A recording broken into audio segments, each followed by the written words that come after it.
this is Katie Hunter from MMA UK. I'm here with Jack Grant. Jack is going to be fighting for the vacant lightweight title at Cage Warriors Night of Champions on the 29th of June. Thanks for doing the interview, Jack. Hey, no worries. I appreciate your time. So you must be buzzing for this fight. How does it feel to have a title shot? Yeah, I'm looking forward to it. But, you know, obviously the belt's a huge thing, but it's just like any other fight for me. They're all important. So, yeah. You know, whether the belt's there or not, it's always important to me. So there's no change to camp because this is Champ Camp, just business as usual. Yeah, exactly. It's just the same thing. I'm after the same result, which is a win, and no change there. And what's training camp like for you? Do you just train at your own gym, or do you travel around or get like different sparring partners in? Yeah, I do a little bit local. I box out of a gym where I started when I was 11-year-old. So I'll go do my boxing there with Stuart Fleet. But I drive to Leeds pretty much every day, which takes me about 2 hours. Wow, yeah. So yeah, to train, I drive to Leeds. I drive to Doncaster as well. Sometimes I'll do both in the same day. I just live on the road. The petrol money must be insane. Yeah, it's pretty crazy. But it's So worth it, you know. This is what I live to do. So yeah. For me, it's worth it. What kind of mileage are you racking up? Oh, about probably bordering 200,000 or something. Oh God. Yeah, I think my car's ready to break down anyway soon. But hopefully it at least gets you to after the fight. Yeah, at least hopefully it gets me out of this camp. Fingers crossed. Yeah. We were talking recently about Cage Warriors not having fight of the night bonuses or performance of the night. Maybe they need to bring that in for people. Yeah, 50 grand would be nice. It'd be about 5 grand, wouldn't it? Not even that. Graham, if you're watching, I'm sure everybody on that card would love you to bring him in for then. I know, yeah. It'd be good, wouldn't it? So what do we know about your opponent? He's got a pretty good record. I know there's no easy fights at this level, but Jai Herbert, he's got a loss to Reece McKee. He's fought some good guys. What do you make of him? I think he's a good opponent. I think he's I think he's one of the best in the division. So looking forward to it. He's got good hands. He's fast. He's sharp. He moves his feet well. He's in and out. But I'm looking forward to it. So. You obviously think that you've got the advantage over him at least somewhere. Where do you think you match up well with him? To be honest with you, I think I can win the fight anywhere. Yeah, I really do. You know, and I've got backup plans. You know, it's not like I've just got one area that's way stronger than the others. I'm very well rounded, and you know, I'll just take the fight wherever it needs to be at the time. Yeah, and this card in particular, the one that they call Night of Champions, like every couple of years, and they put so many title fights on the card. So many of the people who've won on that night have gone on to fight in the UFC and gone on to have like huge careers. What does it mean to you to be on this card, and what does it mean for your future? Yeah, I think it's a massive opportunity. I'm really looking forward to it. It's I think it's like the biggest show they've ever done. Yeah. And yeah, like to be a part of that's amazing. But to be honest with you, I kind of look past this. Like I want to be on even bigger cards than this, you know, long term. Yeah. So this is just a stepping stone. So you're not feeling any additional pressure from that at all? No pressure. I could fight in in a leisure centre or a car park or anywhere. I'd still want to win just as bad. You know, the lights and cameras and stuff. I'm not blinded by all that. It's that's a load of crap to me. I'm there to win, and that's it. And so many of those champions have gone on to the UFC. Is that the ultimate goal for you? Yeah, 100%. Yeah, I want to go to the UFC. It's like the pinnacle of our sport, and that's where I see myself going. Well, there was a massive fight in your division in the UFC last night. I know you haven't seen it yet, but you've seen the result. Yeah. Donald Cerrone took a beating off Tony Ferguson, but one of the shots was after the bell. I don't know if you've seen Yeah, I any did of actually. that. I see that on Instagram. I see the little highlight of it. Yeah. it was it was a good shot, wasn't it? Protect yourself at all times. Yeah, well, yeah, one Jermaine Durandamy punch thrown in from Ferguson. Yeah. But... The thing is, it's one of those things, isn't it? In the moment, things happen. It's it's an emotional time when you're scrapping. So it's just a bit of a shame because they both had so much respect for each other. Like there was nothing dirty about that fight at all, other than that one punch at the end of the bell. And he did crack him on the nose, and that's why Joe Schilling's saying, well, that was why he blew his nose, which made the eye pop out. So even though he didn't hit him in the eye after the bell, that's why he was saying it should have been either a DQ or a no contest. Yeah, they say, don't they, if you suffer some sort of like break, like in your nose, cheekbone, to not not blow your nose. Don't ever blow your nose. It must be so annoying though. I know, touch wood, I am had to deal with that, so. So if you were, ultimately you could be off to the UFC by the end of the year if things go well in Cage Warriors. How do you feel you match up against people in that division? Yeah, I'd love to see it. I'm at the point in my career where like I'll literally just fight anyone. And every time I turn up to win. I'm not, I'm in no disbelief by like names and titles of people. I know that they're all human. I've been away. I've trained with really good people, and I know that on my night I'm just as good as anyone. Yeah. Who's been the biggest inspiration to you in your fight career? Biggest inspiration to me in my fight career is probably my boxing coach. He's really kept me on track pretty much my whole childhood and onwards. And he's the one guy that I've met on my journey where it's never been about money. It's just been about he wants to see me do well. He don't take money from me or anything. He just genuine. You don't meet that, you know what I mean? So yeah, to have a guy like Stuart Fleet in my life, that's he's like my role model. So he's someone you'd like to look after if you make it to the top, or when you make it to the top, I should say. Yeah, 100%. Yeah, no, he's a special guy. When I was looking at your record, I was shocked because your first pro fight was back in 2012. Your first amateur fight was in 2010. Have you been fighting since you were a kid, or do you just look really young? Yeah, no, I'm a veteran. No, not really. I had my first fight when I was 11. I started out boxing. I went on to have like 8 boxing matches or something, but I started early, and I've been active and competitive ever since then. Yeah. I felt them emotions from that age. I know what it's like. So it's great to get used to competing. At that age. Are there any other sports or like martial arts that you competed in separately before you moved to MMA? I know jiu-jitsu is pretty good as well. Yeah, no, not at all. Like I literally just I ended up I don't know. There's just something with the boxing. Like I broke my hand. I was having to. I found it hard because obviously you can only use your hands, and I ended up falling into MMA and the grappling side of it. And I fell in love with that a little bit, and it allowed me to like rest my hands.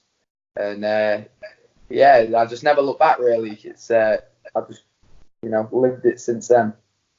But I was 17 when I first went. 15. I think I was 17 when I first went to an MMA gym, and I think I had my first fight when I was 17 as well. Amazing. I'm so jealous of people who've grown up doing it.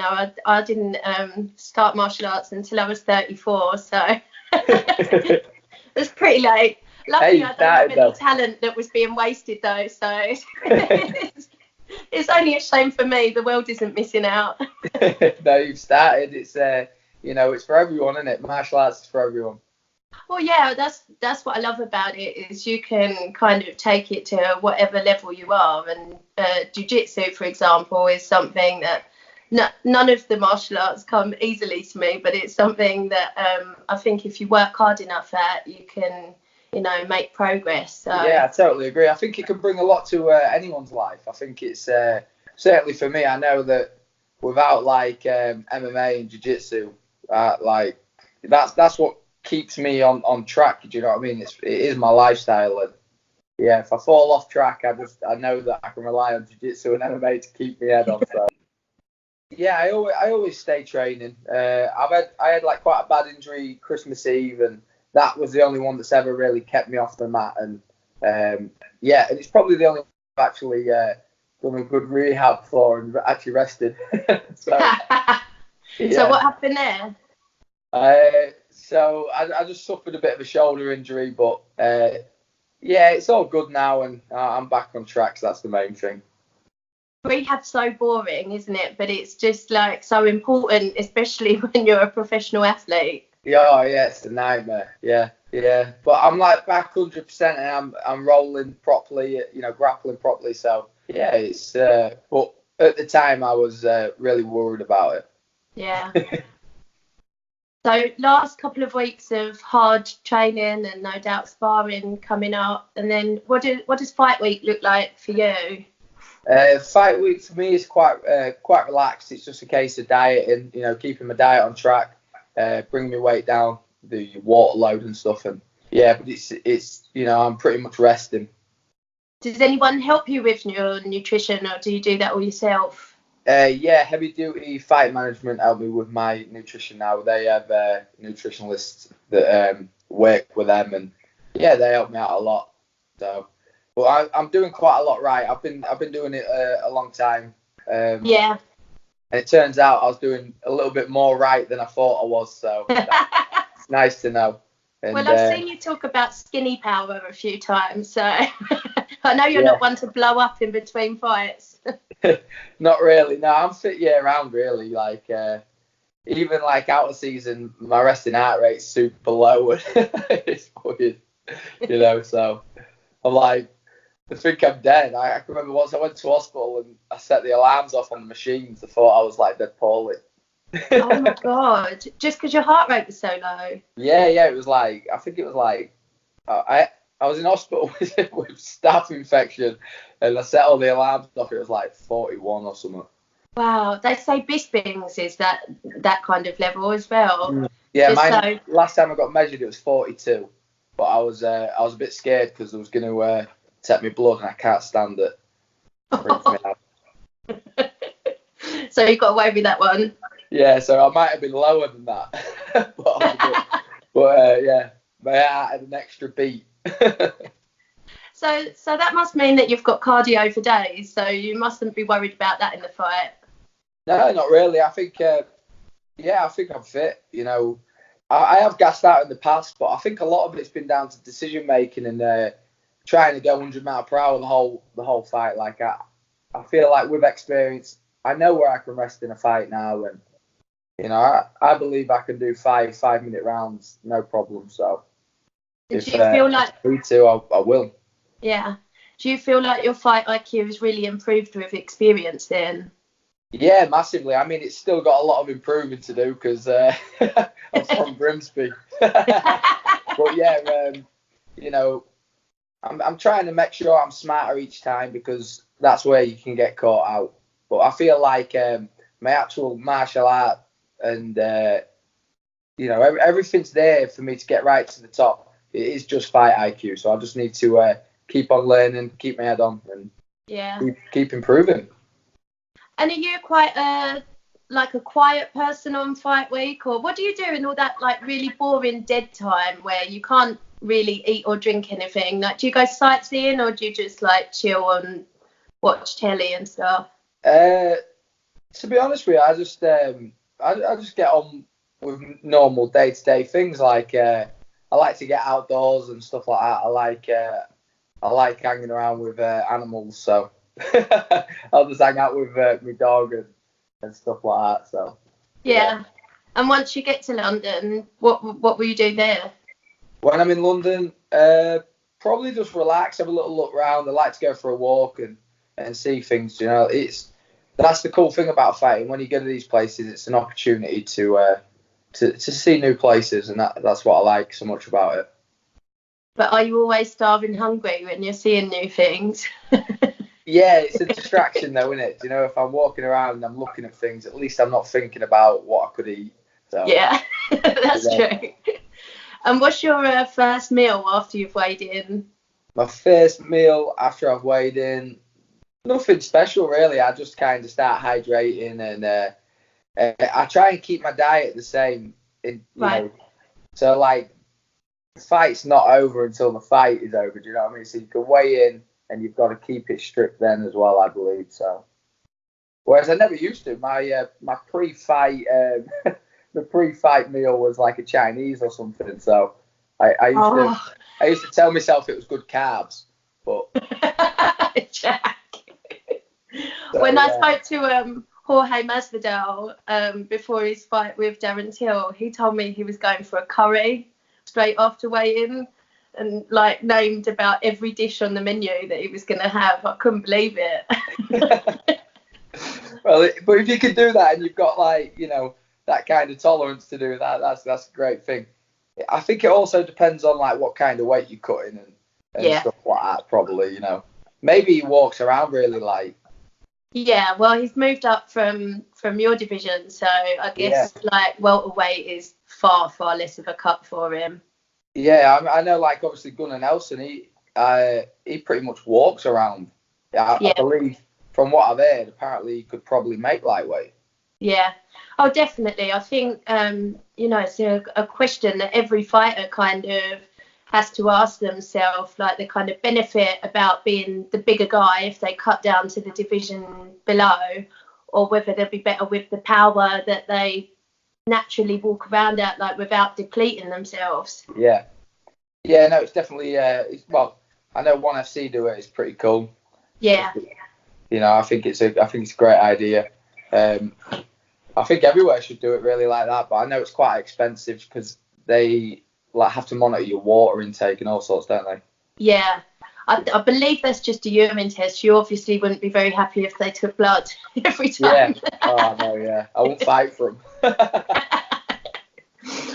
And finally, what's your walkout tune going to be on the night?